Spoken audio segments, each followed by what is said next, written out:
আজকে 2025 শনিবার 30 তারিখ দিন 11:30টার দিকে উনি সিকেডি ইউরোলজি হাসপাতালে 11:30টার দিকে ইন্তেকাল করেন। ইন্তেকালের পরে আমরা ঘরোয়াভাবে মশারা সাপেক্ষে পরামর্শ করে তার ছেলে মরহুম মাওলানা মোশাররফ সাহেবের ছেলে আবু জরকে এবং সাথে আরো দুজনকে দিয়ে জুবাইর সাহেবের কাছে পাঠানো হয়। যেহেতু তার বাপ আজকে ইন্তেকাল করছেন, আর জুবাইর সাহেবের যাদেরকে পাঠানো হয়েছে তারা তিনজনই হলো জুবাইর সাহেবের ছাত্র।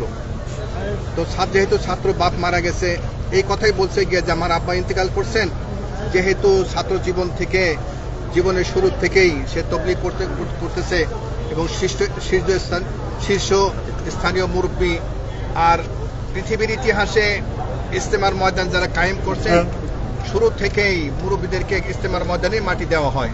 সেই সুবাদে তাদেরকে পাঠানো হয়েছে জুবাইর সাহেবের কাছে।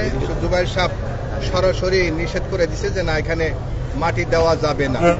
তো ধর্ম উপদেষ্টা জানতে পারছি লোক মারফতে ধর্ম উপদেষ্টা নাকি বলছেন যে এখানে মাটি দেওয়াতে কোনো অসুবিধা নেই, আপনারা জুবাইর পন্থীদের সাথে একটু যোগাযোগ করেন। তো যোগাযোগ করার পরে আমরা এতটুকু জানছি যে ওই ইজতেমার ময়দানে মাটি দেওয়ার মধ্যে কোনো ফাজাইল নাই, যে কোনো জায়গায় দেওয়া যাইতে পারে। মাস আলা বলে তাদেরকে বিমুখ করে বাপের জানাজার ছেলেকে বিমুখ করে বিদায় করে দেয়। তো ওইখান থেকে চলে আসে।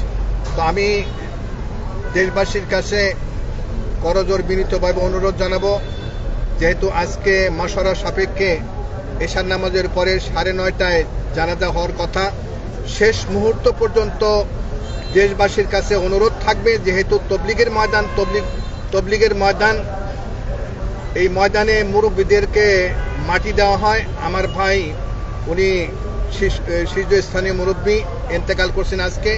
আমি আশা করব তাকে যেন দাফন ইজতেমার ময়দানে দেওয়া হয়, এটাই আমার চাওয়া।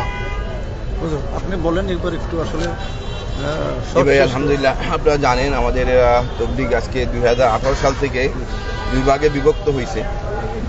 আমরা আমিরের অনুসারী, আমরা মাওলানা সাদ সাহেবকে আমির মেনে সারা দুনিয়াতে আমরা ইজতেমার মেহনত করি, তাবলিগের মেহনত করি। ওনারা আলিমে শুরার মেহনত করেন, ওনাদের কোনো আমির নাই। আমাদের মাওলানা মোশাররফ সাহেব আজকে যিনি ইন্তেকাল করছেন, উনি আমাদের শীর্ষ মুরব্বী।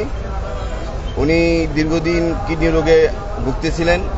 আজকে বেলা 11:30টায় উনি ইন্তেকাল করছেন। তো ইন্তেকালের ওনার দিলের একটা তামান্না ছিল ওনার আল্লাহ রাস্তায় মৌত হওয়া, এবং আরেকটা তামান্না ছিল যে ওনার দাফন যেন টঙ্গীর ময়দানেই হয়। তার আলোকে ওনার ছেলে মাওলানা জুবাইর এবং ওনার দুই ভাতিজা মাওলানা আব্দুল মতিন এবং মাওলানা আব্দুল মালিক, এই তিনজনকে ওনার কাছে মাওলানা জুবাইর সাহেবের কাছে পাঠানো হয়। এই তিনজনই মাওলানা জুবাইর সাহেবেরই ছাত্র। তার ছাত্র ওস্তাদের কাছে গেছে তার বাবার দাফনের আর্জি নিয়া। ওনারা তো সেই আবদার রাখেনই নাই, বরঞ্চ